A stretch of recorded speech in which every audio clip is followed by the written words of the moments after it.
Simple এই ডিমের ঝোলটা বানানোর জন্য আমি 3টি ডিম নিয়ে নিয়েছি। সবাইকে আসসালামু আলাইকুম। চুলায় একটি প্যান বসিয়ে দিয়েছি। 2 থেকে 3 চামচ তেল দিয়ে দিয়েছি। মাঝারি সাইজের 2টি পেঁয়াজ কুচি দিয়ে দিয়েছি। হাফ চা চামচ হলুদের গুঁড়া, হাফ চা চামচ মরিচের গুঁড়া দিয়ে খুব ভালোভাবে একটু কষিয়ে নিতে হবে। এখানে আমি একটু পানি দিয়ে পেঁয়াজগুলো খুব ভালোভাবে রান্না করে নিব।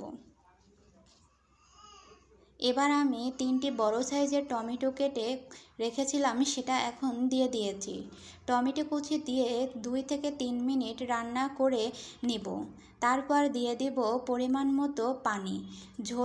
ঝোলটা যখন ফুটতে শুরু করবে তখন আমি দিয়ে দিব ডিমগুলো। আমি একটি বাটিতে ডিমটা আগে থেকে ভেঙে রেখেছিলাম, সেটা এখন একে একে 3টি ডিমই দিয়ে দিব।